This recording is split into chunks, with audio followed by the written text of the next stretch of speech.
അങ്ങനെ ഗൈസ് ഞങ്ങൾ ഇന്ന് ഫ്രണ്ട്സ് എല്ലാവരും കൂടിയിട്ട് ഗുരുവായൂർക്ക് പോവുകയാണ്.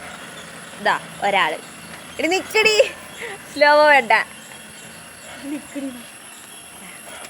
ഒരാൾ ഇത് കിച്ചു കൃഷ്ണപ്രിയ. ആദ്യം ഞാൻ കാണിച്ചു തന്നത് ആര്യ. അടുത്താൾ വരും കമോൺ കമോൺ. ഇത് ഗോപിക.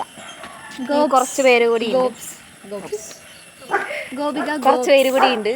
ഇവരെല്ലാവരും ഞങ്ങൾ ഗുരുവായൂർക്ക് പോകുക കാരണം കുറച്ച് ദൂരം ഉള്ളതുകൊണ്ട് എൻ്റെ വീട്ടിലാണ് സ്റ്റേ. എൻ്റെ വീട് അറിയാതെ ഇരിക്കും. അപ്പോൾ ഞങ്ങൾ 5:30 ആണ് സമയം ഉദ്ദേശിച്ചത്. 6:30 ആയിക്കണു. ഞങ്ങളുടെ പണിയെല്ലാം കഴിഞ്ഞിട്ട് 6:30 ആയിക്കണു. അച്ഛൻ്റെ അടുത്ത് ആക്കി തരാൻ വേണ്ടി പറഞ്ഞിട്ടുണ്ട്. അപ്പോൾ 2 പേരും കൂടി ഇറങ്ങാണ്ട്. പിന്നെ വേറെ കുറച്ച് 2 കുട്ടികൾ കൂടി ഉണ്ട്.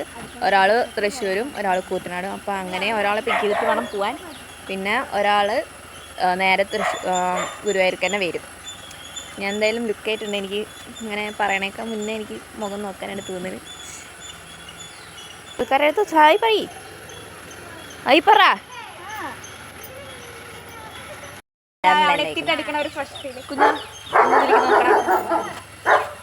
ഇതെൻ്റെ കൂട്ടുകാരി ആണ്.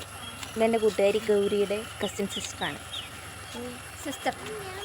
ഇതാണ് നമ്മുടെ ഗൗരി. ഹലോ. ഒരാൾ കൂടി ഉണ്ടല്ലോ സിസ്റ്റർ കമ്മിയർ. ഇതാണ് ഗൗരിയുടെ സിസ്റ്റർ. ഇൻവേർട്ടർ. നമുക്ക് പോവാം. നമുക്ക് ഞങ്ങൾ ഒറ്റപ്പാലം വരെ അച്ഛനാക്കി തരും. അവിടെ നിന്ന് ബസ്സിന് പ്രിയദർശിനി കിട്ടുകയാണ്. ലക്കാണ്. നോക്കാം.